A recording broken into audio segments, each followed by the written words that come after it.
8. The Black Coven. The Berlin headquarters of the Gestapo was a handsome mansion in the Prinz Albertstrasse. As the doctor got out of the black limousine, he noticed that the pleasant tree-lined street was completely empty. Nobody even passed by Gestapo HQ if they had any choice. The building was surrounded by a cordon of fear.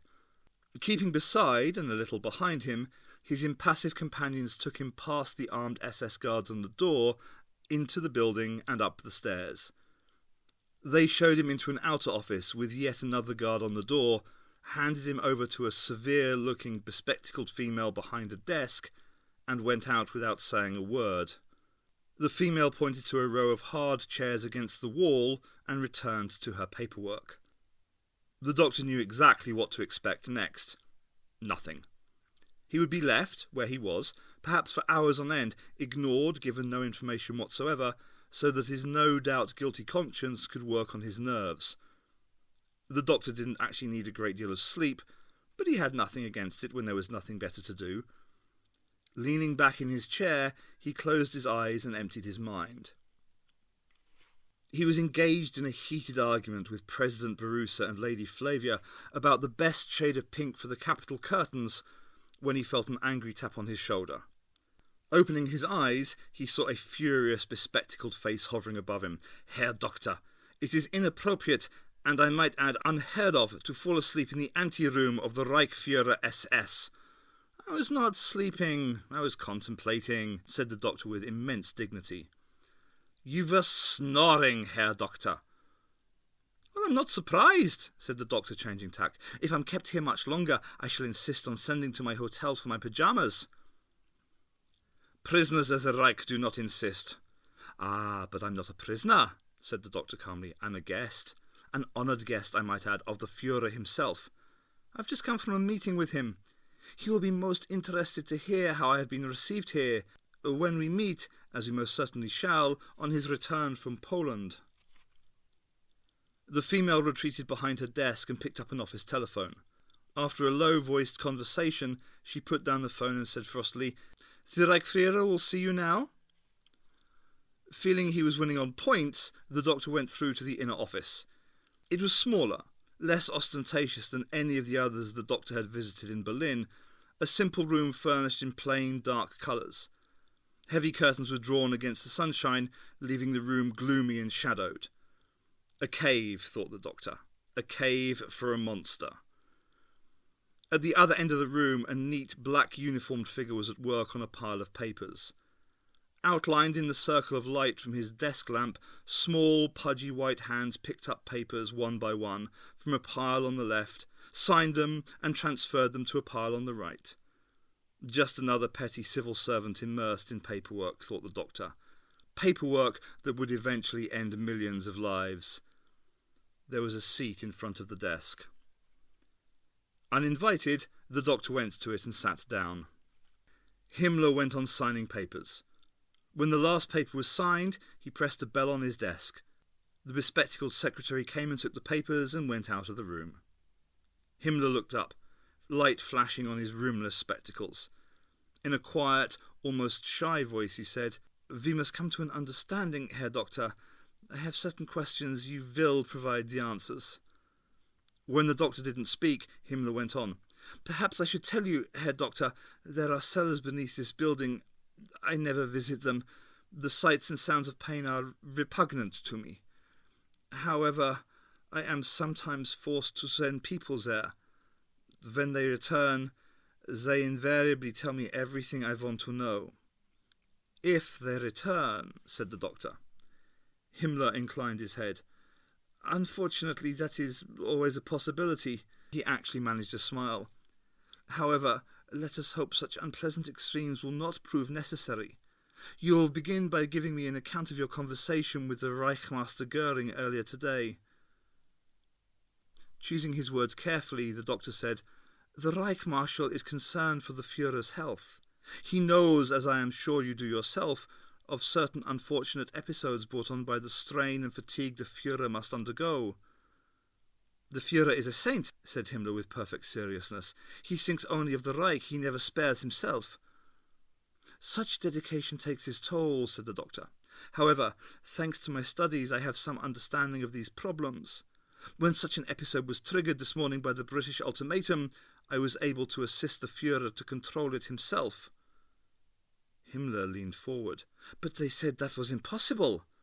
The doctor risked a guess. Who? The Black Coven. The shocked look on Himmler's face told him he was right. The doctor tried a little more inspired guesswork. They told you that the Führer's condition could only worsen, that one day it would be necessary for you to remove him, to replace him. Never! Himmler leapt to his feet. I would never contemplate the slightest disloyalty to the Führer. The doctor realized he was telling the truth. However, said Himmler almost bashfully, they did say that one day it might be necessary to relieve the Führer of his intolerable burdens. Time for him to rule as a king, as an emperor, while other hands took over the daily cares of office. And that person would, of course, be you, said the doctor softly. Himmler bowed his head. He would always be our true leader, our revered, our beloved Führer. So that's the plan, thought the doctor. Hitler isolates as a powerless figurehead, while Himmler rules the Reich, and the Black Coven rules Himmler. He became aware that Himmler was speaking. Herr Doctor, you have gone too far to turn back. You must tell me who you are, and how you know the deepest secrets of the Reich. The doctor was in a spot. He had to come up with an answer that would satisfy Himmler's curiosity. The truth was obviously out of the question. He decided to borrow from the techniques of his Nazi enemies and tell a really big lie. To satisfy Himmler, it would have to be a really loony lie as well. The doctor leaned forward urgently. Reichsführer, may I ask you a question of vital, indeed of cosmic importance? Continue. In a low, thrilling voice, the doctor said solemnly, Reichschancellor, do you believe in the higher powers? I do, said Himmler wonderingly. Do you believe in the great work? Continued the doctor in his most impressive tones. Do you follow the quest for the Holy Grail? Are you initiated into the secret doctrine of the Golden Dawn? Do you believe in the cosmic ice, in Atlantis, the secret home of the master race? The doctor racked his brains for more occultist mumbo-jumbo, but he had said more than enough. In a voice trembling with excitement, Himmler said, I believe in all this and more. For many years now, the ancestral research branch of my SS has toiled to uncover the occult sources of Aryanism. We have sent expeditions to Tibet in an effort to uncover traces of the secret masters. Himmler lowered his voice. Are you too one of the elect, Doctor, one of the bearers of secret knowledge? Modestly, the doctor bowed his head. I am. Of course, said Himmler excitedly. The Great One sent you to watch over the Führer. You were there to aid and sustain him in Munich, moving silently, invisibly among us, and now at the time of his greatest trial you return. The doctor realized he didn't even need to go on embroidering his own story. Himmler was happily doing it for him. Doctor, you must come to Drachensberg, said Himmler solemnly. Ah, Drachensberg, said the doctor profoundly, wondering what Himmler was on about now. My castle, said Himmler proudly, my SS Camelot. There, in the sacred tower, Dr. Kriegsleiter and his associates of the Black Coven toil to uncover the secret knowledge of the ancient ones. We must confer with Dr. Kriegsleiter and decide what is best for the Reich. If, as you say, the Führer can be completely cured, then I shall be happy to change my plans. Nothing would give me greater pleasure, said the doctor hurriedly. Unfortunately, I have direct orders from the Führer. I am to remain in Berlin awaiting his return. Himmler frowned. Whatever his fears for Hitler's condition, an order from the Führer was still sacred. The doctor rose. I must return to my studies if I am to find a complete answer for the Führer's condition. Himmler rose from behind his desk and came round to the doctor. Of course. When the Führer returns from Poland, we will ask his permission for you to visit Drachensberg. The doctor realized with some relief that Himmler seemed to have abandoned his suspicions, at least for the moment. He even escorted the doctor to the door. In the outer office, the Gestapo secretary rose to her feet, shooting the doctor a vicious glance. Shall I summon the guards, Herr Reichsführer? Himmler looked at her in surprise. "Certainly not. See that the Herr Doctor has everything he needs." He retired to his office, presumably to sign more papers. The doctor threw himself in a chair and crossed his legs. "A car to the Hotel Adlon, please, my good woman. And make it snappy, will you? I haven't got all day." On the way back to his hotel, the doctor was thinking hard about Kriegsleiter and his Black Coven. Had a bunch of crooks and charlatans who'd got a grip on Himmler by playing on his superstitious fears put the eccentric and fallible Hitler to one side and so changed the course of history? Was that all there was to it? Surely not.